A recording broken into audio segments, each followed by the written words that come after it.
لاہور میں انسداد دہشت گردی عدالت نے ڈرامہ نگار خلیل الرحمان قمر کو ہنی ٹریپ کرنے اور اغوا برائے تاوان کیس کا فیصلہ سنا دیا ہے۔ عدالت نے ملزمہ آمنہ عروج، ممنون حیدر اور ذیشان کو 7 سال قید کی سزا سنائی، دیگر ملزمان کو بری کر دیا گیا ہے۔ لاہور میں انسداد دہشت گردی عدالت نے ڈرامہ نگار خلیل الرحمان قمر کو ہنی ٹریپ کرنے اور اغوا برائے تاوان کیس کا فیصلہ سنا دیا ہے۔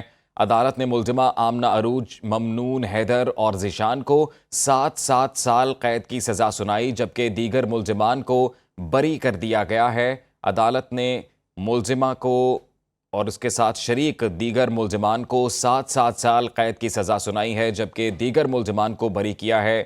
لاہور میں انسداد دہشت گردی عدالت نے ڈرامہ نگار خلیل الرحمان قمر کو ہنی ٹریپ کرنے اور اغوا برائے تاوان کیس کا فیصلہ سنا دیا ہے۔ مزید تفصیلات جانتے ہیں نمائندہ سنو نیوز محمد وقاص سے۔ جی وقاص، بتائیے گا۔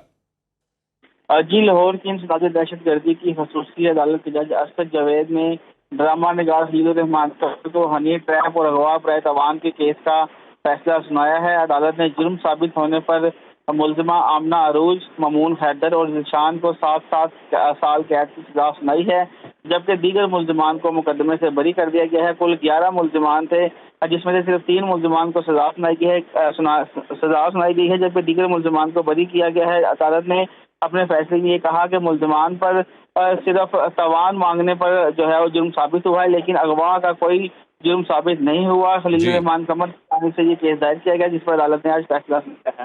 بہت شکریہ محمد وقاص۔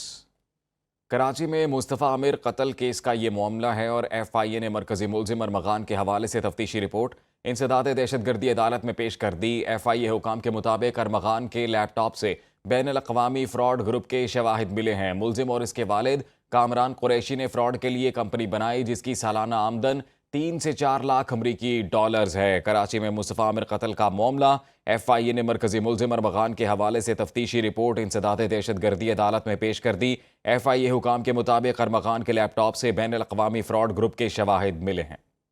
پیٹرولیم مصنوعات کی قیمتوں میں 16 اپریل سے بڑی کمی کا امکان۔ پیٹرول 10 روپے 23 پیسے، ہائی سپیڈ ڈیزل 9 روپے 18 پیسے فی لیٹر سستا ہونے کا امکان ہے۔ ذرائع کے مطابق اوگرا اپنی سمری وفاقی حکومت کو کل بھجوائے گی۔ پیٹرولیم مصنوعات کی قیمتوں میں کمی بین الاقوامی مارکیٹ میں تیل کی قیمت میں کمی کے باعث ہے۔ پیٹرولیم مصنوعات کی قیمتوں میں 16 اپریل سے بڑی کمی کا امکان۔ مزید جانیں گے عامر سیال سے۔ عامر، بتائیے گا اس سے متعلق۔ جی، جس طرح آپ نے بتایا کہ 16 اپریل سے پیٹرولیم مصنوعات کی قیمتوں میں بڑی کمی ہو سکتی ہے، تاہم حکومت کے زیر غور یہ معاملہ ہے کیا آیا ہم اس پہ سیلز ٹیکس عائد کر دیں، کیونکہ اس پہ پیٹرولیم مصنوعات پہ سیلز ٹیکس عائد نہیں ہے اور اس کی وجہ سے جو ہے ایک انوملی ہے کہ ریفائنریز جو ہیں ان کو سیلز ٹیکس ادا کرنا پڑتا ہے، جبکہ حکومت یہ صارف سے نہیں لیتی۔ تو ریفائنریز کا یہ موقف ہے کہ ہمیں تقریباً جو ہے 13 ارب روپے کا نقصان ہو چکا ہے، ہمارا نقصان حکومت پورا کرے۔ تو حکومت یہ نقصان پورا کرنے کے لیے جو ہے اس کے پاس متعدد تجاویز ہیں جن پہ غور کر رہی ہے، تاہم اس کا حتمی فیصلہ کل کیا جائے گا۔ جی بہت شکریہ عامر سیال، آپ نے تفصیلات سے آگاہ کیا۔ اسلام آباد میں اوورسیز پاکستانیز کنونشن کا آغاز، چیئرمین سینٹ یوسف رضا گیلانی خطاب کریں گے۔ اسپیکر قومی اسمبلی سردار ایاز صادق، وفاقی وزراء عطا اللہ تارڑ، ڈاکٹر طارق فضل چودھری، چودھری صالح حسین اور انجینئر امیر مقام شریک، ایس آئی ایف سی، وزارت خارجہ، وزارت تجارت اور نادرا کی میٹنگز ہوں گی۔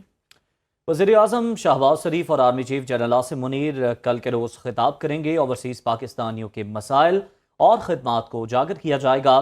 گورنر سندھ کامران ٹیسوری آج مشاعرے کے مہمان خصوصی ہوں گے۔ کنونشن میں شریک سمندر پار پاکستانیوں کو ریاستی مہمان کا درجہ دیا گیا ہے۔